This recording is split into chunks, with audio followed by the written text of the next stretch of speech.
అధ్యక్షత వహిస్తున్నాడో లేదో తెలియని సిద్ధార్థ, సభలో ఉన్న మిత్రులు, ముఖ్యంగా యువ సాహితీ మిత్రులు అందరికీ ఈ చల్లని సాయంకాలం నమస్కారం. ఈ పుస్తకం ఇట్లా ఒక ప్రచురణ సంస్థ పెట్టబోతున్నాను, ఒక పుస్తకం వేస్తున్నాను. ఆ పుస్తకంలో మీరు మాట్లాడాలి అని 3 నెలల కింద అనుకుంటాను సిద్ధార్థ నా దగ్గర మాట తీసుకున్నాడు. 3 నెలలుగా నేను పుస్తకం కోసం ఎదురు చూస్తూ ఉన్నాను. చివరికి మొన్న సాయంత్రం నా చేతికి పుస్తకం అందినప్పుడు ఇంత చిన్న పుస్తకం కోసం 3 నెలల ప్రయత్నం చేశాడా అనిపించింది. కానీ 3 నెలల ప్రయత్నం కన్నా మించిన సరుకు ఈ పుస్తకంలో ఉంది అని పుస్తకం చూసిన తర్వాత అర్థమైంది. ఇది ముఖ్యంగా ఈ పుస్తకం యువతరం తిరుగుబాటుకి ఒక సూచన. ఇవాళ యువతరం ఏం ఆలోచిస్తున్నది, తమ చుట్టూ జరిగే విషయాల మీద ఎట్లా ప్రతిస్పందిస్తున్నది, ఏం వ్యాఖ్యానించదలుచుకున్నది, అది క్లుప్తంగా ఎట్లా వ్యాఖ్యానించదలుచుకున్నది. ఇవాళ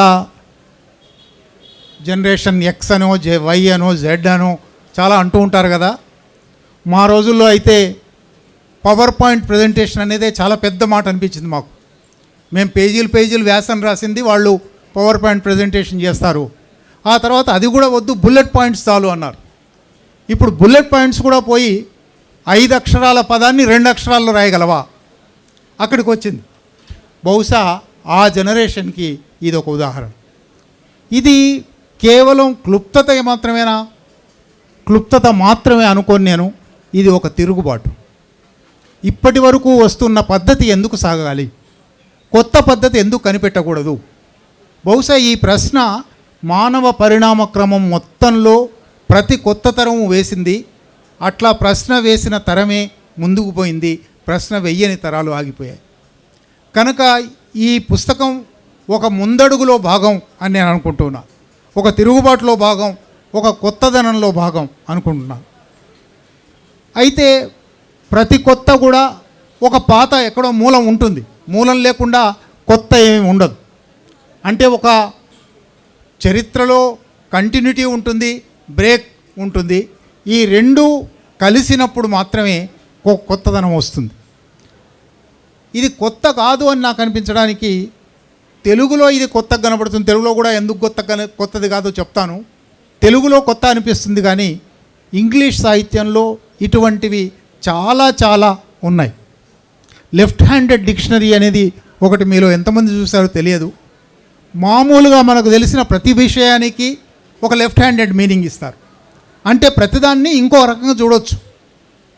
బాటనీ అంటే an art of insulting flowers in Greek and Latin అంటారు. మ్యారేజ్ అంటే ఏ ఫ్రెండ్షిప్ యాక్సెప్టెడ్ బై పోలీస్ అంటారు. అట్లా ప్రతిదీ ఒక్కటి కూడా భిన్నంగా ఆలోచించడం. ఆ లెఫ్ట్ హ్యాండెడ్ డిక్షనరీ చూసినప్పుడు నేను 30-40 ఏళ్ల కింద చూసినప్పుడు ఇటువంటిది తెలుగులో ఎందుకు లేదు, భిన్నంగా ఇట్లా చెప్పొచ్చు కదా, క్లుప్తంగా చెప్పొచ్చు కదా అనిపించింది. అట్లాగే మర్ఫీస్ లా అని పుస్తకం ఉంటుంది. మర్ఫీస్ లా కూడా దాదాపు ఇట్లాంటి మామూలుగా మనకు తెలిసిన విషయాలనే ఒక భిన్నంగా చూడడం, కొత్తగా చూడడం. దిగంబర కవులు కూడా అటువంటి ఒక ప్రయత్నం చేశారు. వాళ్ళు ఈ పుస్తకం చూడగానే వెంటనే వాళ్ళే ఎందుకు గుర్తొచ్చారు, నాకంటే ముందర మాట్లాడిన 2 వక్తలు కూడా దిగంబర కవుల పేరు చెప్పారు. ఇక్కడ దిగంబర కవుల గురించి ఎంతమంది చదివారో తెలియదు. సరిగ్గా ఇప్పటికీ 60 ఏళ్ల కింద వచ్చారు వాళ్ళు, 2 తరాల కింద. వాళ్ళు కూడా మావి కవితలు అనము అననివ్వము, మావి కవితలు కావు దిక్కులు, దిక్ అని పేరు పెట్టారు. వీళ్ళు కూడా కవితలు కావు జువ్వలు అని వేశారు. జువ్వ మామూలుగా ఒక వెలుగులీనుతూ ఆకాశంలోకి దూసుకుపోయే క్షణాల్లో, లిప్తకాలంలో దూసుకుపోయే ఒక అసాధారణ ప్రక్రియ. అటువంటి అసాధారణ ప్రక్రియ ఈ జువ్వల్లో చాలా వాటిల్లో కనబడుతుంది. 100 రాశారు ఇక్కడ. ఈ 100లో కనీసం 80-90 ఒక 5-6 ఇంకా సంస్కరిస్తే జువ్వలుగా మారిస్తే బాగుండు అనిపించింది. అయితే మనందరికీ దీపావళి జువ్వలు వెలిగించే వాళ్ళందరికీ తెలుసు, కొనుక్కొచ్చిన జువ్వలన్నీ పైకి పోవు, కొన్ని తుస్సుమనేవి కూడా ఉంటాయి. అటువంటి వాటిని కూడా ఇంకో కొంత దిద్దితే బాగుండు అని నాకు ఒక సూచనగా, సలహాగా అనిపించింది. అయితే ఈ ఇద్దరు ఎవరు ఈ ఇద్దరెవరో నాకు అంతకుముందు తెలియదు. మొన్న సాయంత్రం వాళ్ళు కలిసి ఈ పుస్తకం ఇచ్చినప్పుడు కేవలం కరచాలనం చేసి పేరు ఫలానా అని తెలిసింది, అంతకన్నా వేరే తెలియదు. పుస్తకంలో చరణ్, ఈ పుస్తకానికి చాలా బొమ్మలు వేసిన చరణ్ ఒక మాట అన్నాడు, అది చదివి వినిపించాలి మీకు. వీళ్ళిద్దరూ కోతులు. బహుశా ఆయన ఇంత బొమ్మలు వేశాడు కాబట్టి, ఇంత దగ్గరగా వీళ్ళని చూశాడు కాబట్టి వీళ్లకు సరైన రిప్రజెంటేషనే కావచ్చు ఇది. వీళ్ళిద్దరూ కోతులు. ఒకడు యవ్వనాన్ని స్కిప్ కొట్టినోడు, ఇంకోడు నిత్య యవ్వనుడు. ఒకడు నవ్వుల పొట్లం, ఇంకోడు పేరుకి చల్లగా బయటికి వేడిగా ఉంటాడు. ఈ కపిపుంగవులు, ఆయన చాలా ఉద్దేశపూర్వకంగా రాశాడు, కవిపుంగవులు కాదు. ఈ కపిపుంగవులు రాసిన మాటలు జువ్వలు అయ్యాయి. ఈ జువ్వలు బుజ్జగించవు, చాచి చెంప మీద కొడతాయి. ఈ జువ్వలకి ఒత్తులు అంటించే బొమ్మలు నాతో వేయించారు అని చరణ్ రాశాడు. నిజంగా ఇవి ఈ పుస్తకానికి రిప్రజెంటేటివ్ వాక్యాలని నేను అనుకుంటున్నాను. అక్కడితో కూడా ఆగిపోలేదు.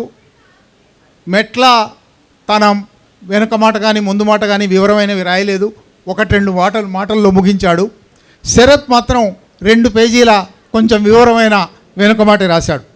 సరే, ఆ మాట అంతా చెప్పను కానీ చిట్ట చివరికి ముగింపుగా ఒక మాట అన్నాడు, rage against dying of the light. ఇది ఈ తరం నేర్చుకోవాల్సిన మాట, ఏ తరమైనా నేర్చుకోవాల్సిన మాట. డయింగ్ ఆఫ్ ద లైట్ జరుగుతున్నది మన చుట్టూ. చాలా మిరుమిట్లు గొలిపే వెలుగులు కనబడుతున్నాయి, మిరుమిట్లు గొలిపే ఆకాశ హర్మ్యాలు కనబడుతున్నాయి, కానీ డయింగ్ ఆఫ్ ద లైట్ జరిగిపోతూ ఉంది మన కళ్ళ ముందర, మన హృదయం ముందర, మన మెదడు ముందర. రోజు పత్రికల్లో, ఛానళ్ళలో డయింగ్ ఆఫ్ ద లైట్. ఈ డయింగ్ ఆఫ్ ద లైట్ను సహజంగా స్వీకరిద్దామా, నిర్లిప్తంగా స్వీకరిద్దామా, మౌనంగా స్వీకరిద్దామా? శరత్ వచ్చి no, you have to rage against this. దీని మీద తిరగబడాలి, దీని మీద ఉద్రేకపడాలి. ఈ డయింగ్ ఆఫ్ లైట్ వద్దు, లైట్ కావాలి అని అడగాలి. అది ఈ పుస్తకపు విజయం అని నేను అనుకుంటున్నాను. ఆ స్ఫూర్తితో రాయబడమే గొప్ప విషయం. రాసిన దాంట్లో ఏముంది, ఆ స్ఫూర్తి కొనసాగిందా లేదా, ఆ స్ఫూర్తి ఎక్కడన్నా చల్లబడిందా తర్వాత చర్చించవచ్చు. కానీ ఆ స్ఫూర్తి raging against dying of light ఉండాలి అని. దానివల్లనే దీంట్లో వీళ్ళు నేను వివరంగా మాట్లాడడానికి, ఎక్కువసేపు మాట్లాడడానికి రాలేదు, ఎందుకంటే యువతరంతో ఎక్కువసేపు మాట్లాడడం కష్టం. నేను ఇంతకుముందే చెప్పాను కదా, బుల్లెట్ పాయింట్లలో మాట్లాడాలి, లేదా ఇంకా క్లుప్తంగా వీలైతే ఇంకా క్లుప్తంగా మాట్లాడాలి. మామూలుగా నాకు అలవాటైనట్టుగా 50 నిమిషాలు 40 నిమిషాలు మాట్లాడడానికి అవకాశం లేదు. 10-15 నిమిషాల్లో ముగించాలి, ముగిస్తాను.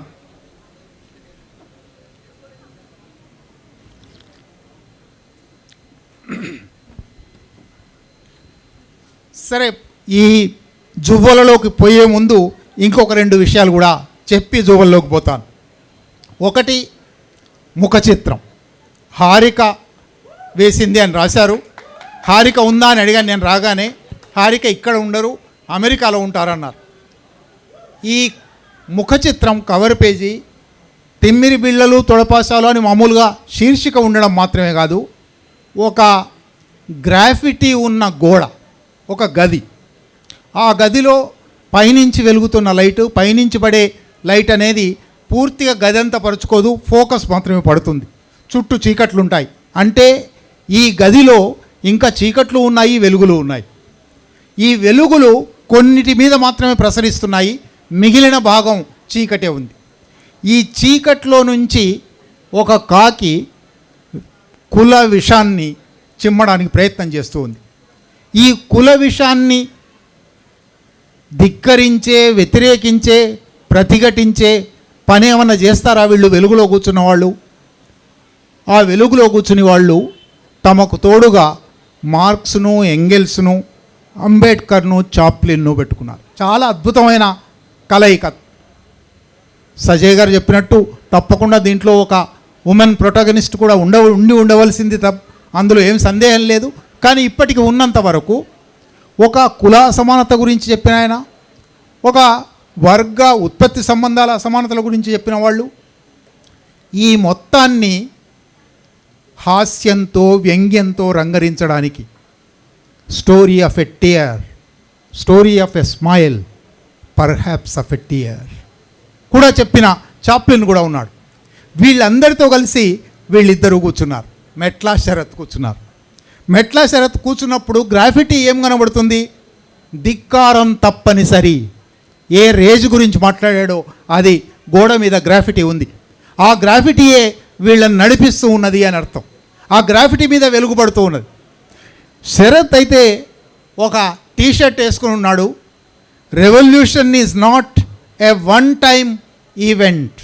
ఇది నిజానికి చాలామంది విప్లవకారులు అనుకునేవాళ్ళు విప్లవానికి వస్తే అయిపోయింది, ఇంకా ఆ రోజు నుంచి మన పని మూసుకొని ఇంటికి వెళ్ళిపోవచ్చు అనుకుంటారు. కాదు, వన్ టైం ఈవెంట్ కాదు.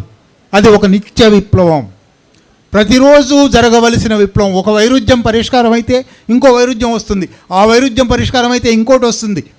ఎప్పటికీ అంతిమ పరిష్కారం అనేది లేదు, ఈ క్రమం సాగుతూ ఉంటుంది. కాబట్టి revolution is not a one time event, it's a continuous process. ఒకవైపు ధిక్కారం తప్పనిసరి అనే భావన, ఇంకోవైపు విప్లవం అనేది ఒక నిరంతరమైన ప్రక్రియ అనే భావన, ఈ రెండు కలిపి ఈ పుస్తకం తయారైంది. నిజానికి నాకు సమయం ఉంటే ఈ పుస్తకంలో నేను నోట్ చేసి పెట్టుకున్నాను. ఒక 10-12 అంశాల మీద వీళ్ళ జువ్వలు రాశారు. జువ్వల్లో 10 లైన్ల కవిత, నేను కవితనే అంటున్నాను, క్షమించాలి.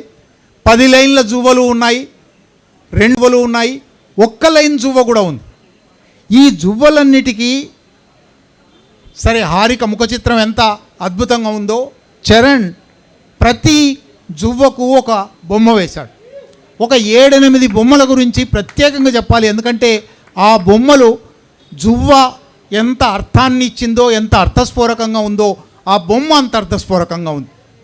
వీళ్ళు ఈ జువ్వలను ఒక 7-8 అంశాల మీద 7-8 అంశాలుగా వింగడించవచ్చని నేను అనుకున్నాను.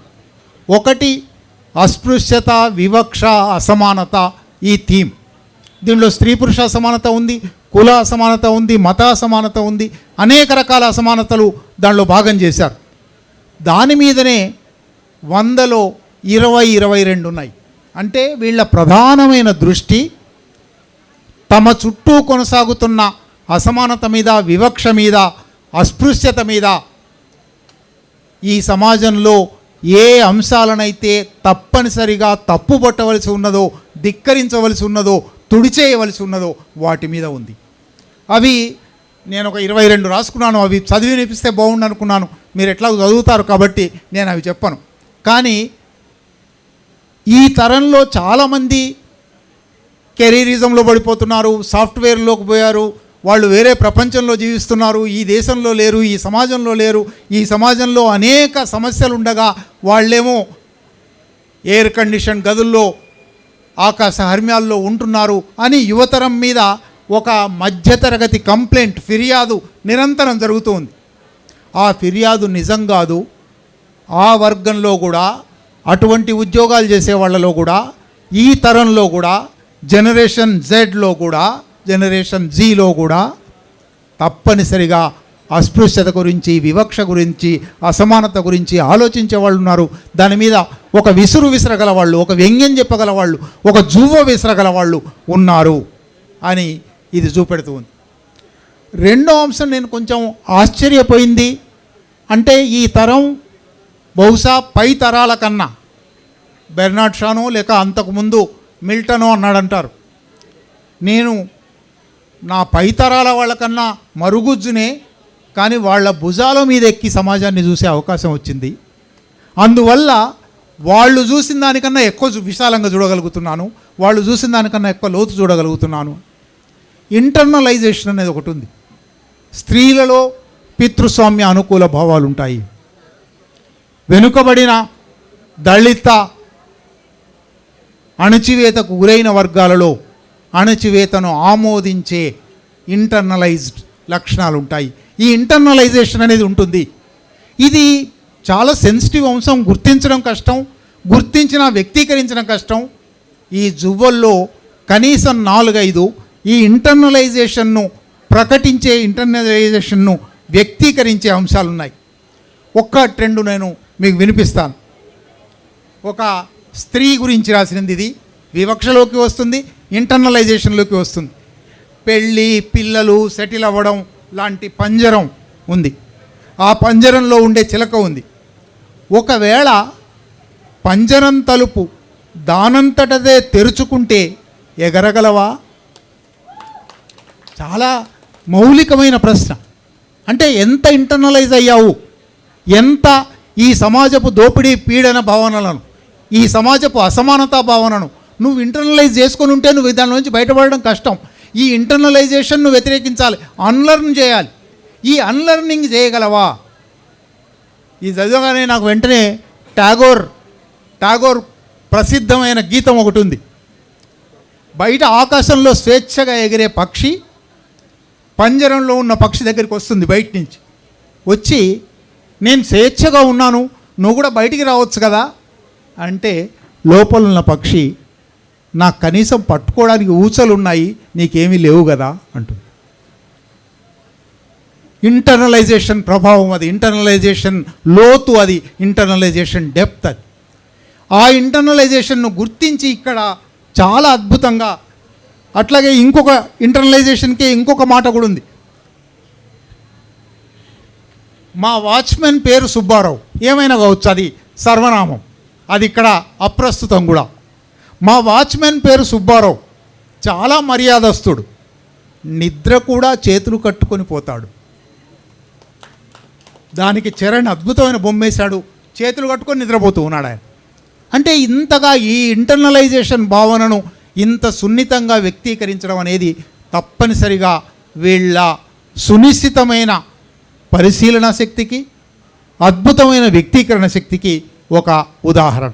జువ్వలు నిజంగా పేలాయి, జువ్వలు నిజంగా ఆకాశంలాగా దూసుకుపోయాయి అనడానికి ఉదాహరణ. అట్లాగే చాలా జీవిత సత్యాలు చాలా అలవోకగా చెమక్కులాగా చెప్పారు. ఒక వాక్యంలో, రెండు వాక్యాల్లో అది గొప్ప జీవిత సత్యం అయి ఉంటుంది.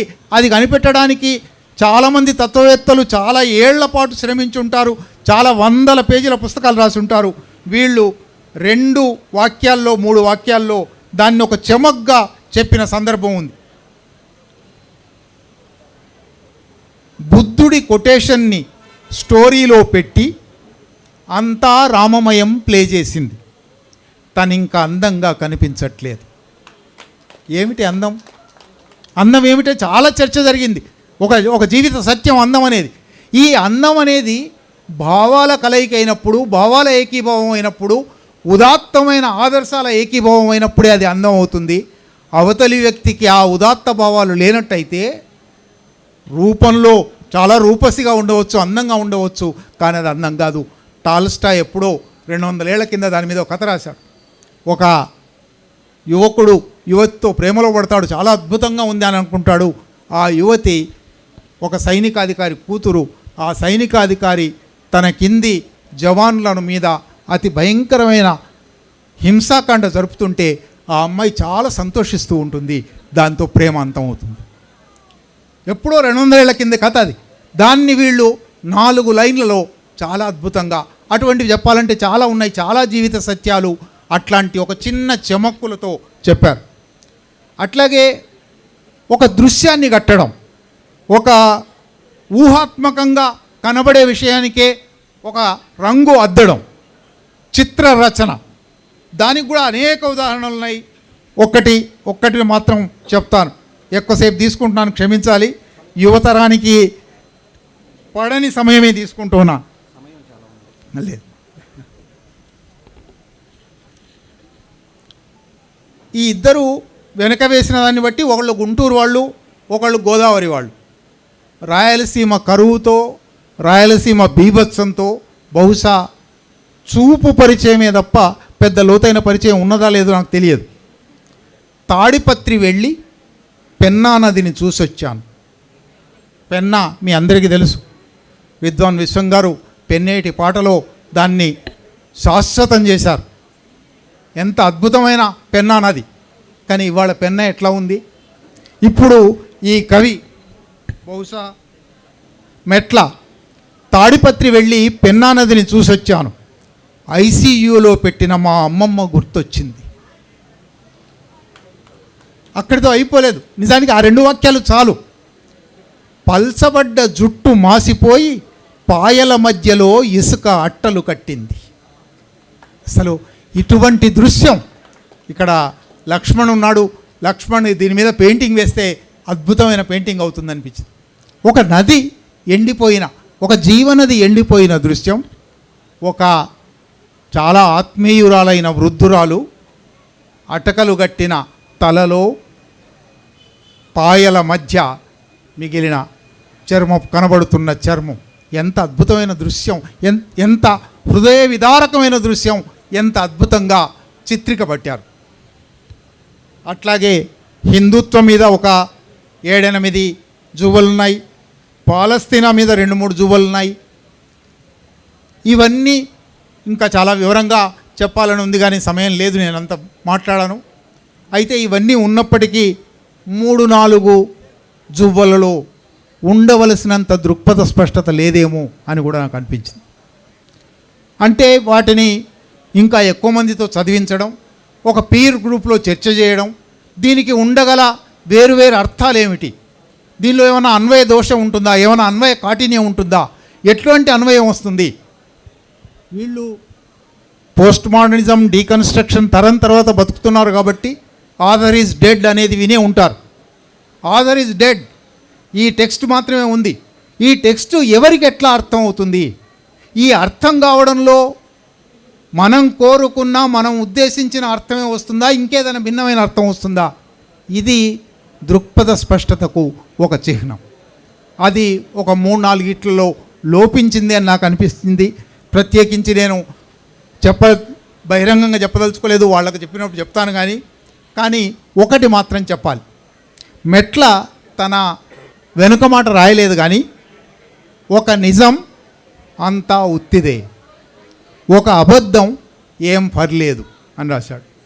ఇది నేను సరైన దృక్పథం అనుకోవడం లేదు. ఒక నిజం అంతా ఉత్తిదే కాదు, ఒక నిజం వాస్తవము, భౌతికము, గుర్తించదగినది, మనం పంచేంద్రియాలతో గుర్తించదగినది, అది ఉత్తిది కాదు. అట్లాగే ఒక అబద్ధం ఏం పర్లేదు కాదు. నరేంద్ర మోడీ, అమిత్ షాలు చెప్తున్న అబద్ధాలు, నరేంద్ర హిట్లర్, అమిత్ ముస్సోలినీలు చెప్తున్న అబద్ధాలు ఏం పర్లేదు కాదు. తప్పనిసరిగా ఖండించవలసినవి, ఎదిరించవలసినవి కనుక ఒక అబద్ధం ఏం పర్లేదు అన్నందుకు ఇది కొంచెం, దానికి ఇంకేమైనా అర్థం ఉందా, ఇంకా తాత్వికత ఏమైనా ఉందా, నేను అర్థం చేసుకోలేకపోయానా, లేక దృక్పథ స్పష్టత లోపం వల్ల ఇది ఇట్లా వచ్చిందా కూడా ఆలోచించాలి అని నాకు అనిపిస్తుంది. ఇక చరణ్ బొమ్మల్లో ఒక 4-5 బొమ్మల గురించి తప్పకుండా చెప్పాలి. నదులు, సంద్రాల ఎనాలజీలు వినుంటే మర్చిపో, మనిద్దరం చిన్ని బోధి కాల్వలం. ఒక సహచరుల మధ్య, ఒక సహజీవనం చేస్తున్న వాళ్ళ మధ్య, భార్యాభర్తల మధ్య ఒక సంభాషణ. నదులు మామూలుగా స్త్రీ నది అని, పురుషుడు సముద్రం అని వచ్చి నది సముద్రంలో కలిసిపోతుందని ఒక అనూచానమైన సాంప్రదాయికమైన అర్థం. నదులు, సంద్రాల ఎనాలజీలు వినుంటే మర్చిపో, మనిద్దరం చిన్ని బోధి కాల్వలం, రా కలిసి పంట పండుదాం. ఇది జువ్వ, చాలా అద్భుతమైన జువ్వ. సరే, దానికి ఒక బొమ్మ వేశాడు చరణ్. ఒక స్త్రీ, ఒక పురుషుడు, ఇద్దరు ఒక బట్టలు పిండినప్పుడు, బట్టలు ఉతికిన తర్వాత పిండేటప్పుడు అటోకోళ్ళు ఇటోళ్ళు పట్టుకొని పిండుతూ ఉంటారు కదా. ఆ పిండుతూ ఉంటే ప్యాట్రియార్కీ అనేది ఆ వస్త్రం, దాంట్లో నుంచి PATH ప్యాత్ కింద పడిపోయింది, దారి లేదు, దారిపోయింది, మిగిలింది రియార్కీ అనేవి మాత్రమే మిగిలాయి. చాలా అద్భుతమైన బొమ్మ. అంటే ఈ జువ్వ ఎంత శక్తివంతంగా ఉందో ఆ బొమ్మ అంత శక్తివంతంగా ఉంది. అట్లాంటి బొమ్మలు నేనే ఒక 10 దాకా గుర్తించాను. 100 బొమ్మలు ఇంకా బహుశా తీరిగ్గా ఒక్కొక్కటి నిశ్చితంగా చూస్తే ఇంకెన్ని దొరుకుతాయో తెలియదు. బొమ్మలు వాటంతటవే. ఇదివరకు ఎప్పుడో రమణ, ముళపూడి వెంకటరమణ వాక్యాలు, వాటికి బాపుగారి బొమ్మలతో వచ్చింది రంగుల రాట్నం అనేది పుస్తకం, బహుశా 30-40 ఏళ్ల కింద. దాంట్లోనైనా ఎక్కువ మగవాసన ఉంటుంది, ఎక్కువ బ్రాహ్మణ వాసన ఉంటుంది. కానీ ఈ పుస్తకం అద్భుతంగా రాతను గీతను కలిపిన పుస్తకం. చివరిగా కట్టా సిద్ధార్థ కవిగా చాలా సుప్రసిద్ధుడు, స్నేహితుడిగా చాలామందికి ఆత్మీయుడు. ఇప్పుడు ప్రచురణకర్త అయ్యాడు. ఒక ప్రచురణ అని పెట్టాడు, ఒక పబ్లికేషన్స్ అని పెట్టాడు. ఒకానొక పబ్లికేషన్ మాత్రం కాకూడదు, ప్రత్యేకమైన ఒక పబ్లికేషన్ కావాలి. అనేక పబ్లికేషన్లు ఉన్నాయి. అనేక పబ్లికేషన్లలో తాను ఏమి చేయదలుచుకున్నాను అని ఒక ముందు మాట రాశాడు. చాలా అవసరమైన ముందు మాట. ఆ ముందు మాటలో వ్యక్తిగతం కాదు, ఒక వ్యక్తిగతం కాదు, సామూహికం. భూమి సూర్యుడి చుట్టూ తిరుగుతోంది అనడం ఎంత నిజమో, మనిషి పుస్తకం చుట్టూ తిరగాలి అనేది కూడా అంతే అవసరమని నమ్ముతున్నాం. ఈ లోకంలో తనదైన చోటు పుస్తకానికి ఎప్పటికీ ఉంటుంది. పుస్తకానికి తనను తాను నిలుపుకోగల శక్తి ఉంది. ఈ లోకం ఎవరికైతే అన్యాయం చేసిందో, ఈ లోకం ఎవరినైతే మాట్లాడకుండా చేసిందో వాళ్ళని అచ్చులో ఉంచడమే మా ప్రాధాన్యత. సమానత్వం మాకు ముఖ్యం. ఇవే కాదు, విషాదం తర్వాత వినోదము ఉంటుందని గుర్తు చేస్తాం. హాయిని పాడటము మాకిష్టమే, ప్రేమను పలవరించడము మాకిష్టమే అన్నాడు. ఇటువంటి పుస్తకాలు ఇంకా చాలా వేయాలని సిద్ధార్థకు అభినందనలు తెలుపుతూ శుభాకాంక్షలు తెలుపుతూ ఉన్నాను. ముగింపుగా ఒకటి మెట్ల రాసింది, ఒకటి శరత్ రాసింది అనుకుంటాను. అవి రెండు చదివి వినిపించి అవి ఇవాల్టి అవసరం అని నాకు అనిపిస్తుంది. ఇది మెట్ల రాసింది. శాలువాలు విప్పమనండి, గింబళీలు గిల్పాలు ఈడ్చుకొచ్చి తగలెట్టండి. శాలువాలు విప్పమనండి, గింబళీలు గిల్పాలు ఈడ్చుకొచ్చి తగలెట్టండి. వాళ్ళు కాగిన చలి ఇంక చాలు. కులమతాలే ఈ దేశానికి గ్లోబల్ వార్మింగ్. అద్భుతం. దాంతోపాటే మరొకటి కూడా, ఇది శరద్ది. ఇవాళ మనం మాట్లాడుకుంటున్న ఈ సందర్భాన మనకు కూతవేటు దూరంలో మధ్య భారత అరణ్యాలలో గత 14 నెలల్లో 400 మందిని ఊచకొతగోశారు, పిట్టల్లా కాల్చి చంపారు. హృదయం ఉన్న ఎవరైనా, మెదడు ఉన్న ఎవరైనా స్పందించవలసిన ఒక ఘోర కలి, ఒక ఊచకోత, ఒక మారణకాండ. అది ఈ దేశ సంపదలను విదేశాలకు తరలించడానికి, బహుళజాతి సంస్థలకు అప్పజెప్పడానికి, కార్పొరేట్లకు అప్పజెప్పడానికి ఆదివాసులను తొలగించే ఒక కృషి. ఆదివాసులను తొలగించడానికి అడ్డుగా ఉన్నారు అని మావోయిస్టులను తొలగించే కృషి. మావోయిస్టు రహిత భారతదేశం తయారు చేస్తాము అని మన కళ్ళ ముందర ముహూర్తం పెట్టి హత్యాకాండ సాగుతున్నది. ఆ సమయాన శరత్ అంటున్నాడు, అడవి తగలబడుతోంది, అయితేనేం కాలక్షేపంగా కవిత్వం రాసుకుందాం, దాన్నే శీర్షికగా పెట్టి. ఇంత వ్యంగ్యమైన, ఇంత ఆత్మవిమర్శాపూర్వకమైన, ఇది కూడా కవిత్వమే, ఇది కూడా పుస్తకం వేసుకున్నాము. కానీ ఈ కవిత్వ పుస్తకం మరొక ఆలోచనకు ప్రేరేపించాలి. అడవి తగలబడుతుంది అన్న ఆలోచనకు ప్రేరేపించాలి. అడవి తగలబడుతున్న సందర్భాన్ని గుర్తించి, గ్రహించి అడవి తగలబడడం ఆపేయాలి అనే ఒక దీక్షకు పురికొల్పాలి. అదే మన నోట్లో వాళ్ళు పెడుతున్న తిమ్మిరి బిళ్ళలు, మన తొడలకు వాళ్ళు పెడుతున్న పాశాలు. ఈ సమాజానికి తిమ్మిరి బిళ్ళలు చాలా అవసరమే, తొడపాశాలు చాలా అవసరమే. వాళ్ళిద్దరినీ హృదయపూర్వకంగా అభినందిస్తూ, శుభాకాంక్షలు తెలుపుతూ, ప్రచురించిన సిద్ధార్థకు శుభాకాంక్షలు తెలుపుతూ నాకు ఈ అవకాశం ఇచ్చిన మీకు కృతజ్ఞత. చాలా థ్యాంక్ యూ సార్, సమగ్రంగా విశ్లేషించారు. Thank you so much. నిజానికి ఈరోజు వీక్ డే కాదు కదా, ఇంతమంది ఎక్కువ మంది జనం రారేమోనని కంగారు పడ్డాం. కానీ మేము ఎవరైతే రావాలని కోరుకున్నామో వాళ్ళందరూ వచ్చారు, అంతకంటే ఎక్కువ మందే వచ్చారు. నాకు చాలా ఇష్టమైన కవి కొప్పర్తి గారు, thank you so much sir. RK గారు, ఇలా ఎవరెవరో నేను ఇప్పుడు పేర్లు చెప్పలేకపోతున్నాను, అంత ఆనందంగా ఉంది. బోల్డ్ మంది వచ్చారు. అయితే ఈ పుస్తకం మొత్తంలో ఒక్క విషయంలో నేను ఒకరికి సారీ చెప్పాలి. మోషే అన్నకి, ఉన్నారో లేదో తెలియదు, ఇందాకైతే ఉన్నారు. లోగో అన్న ఇచ్చాక అన్న కోరుకున్నట్టుగా కాకుండా నేను కొంచెం దానికి మార్పులు జరిగాయి. నెక్స్ట్ పుస్తకం నుంచి మళ్ళీ మోషే అన్న ఎలా అయితే లోగో గీశాడో అదే లోగోతో పుస్తకం వస్తుంది. నెక్స్ట్ శరత్ మెట్ల మాట్లాడతారు. శరత్ మెట్ల ఎవరెవరిని ఎంతెంత టార్చర్ చేసి ఈ పుస్తకం తెచ్చుకున్నారో ఇంత అందంగా మాట్లాడతారు. ఆ లోపు ఒక్క పాట పాడతారు లక్ష్మి. అందరూ కలిసి పాడాలన్నారు.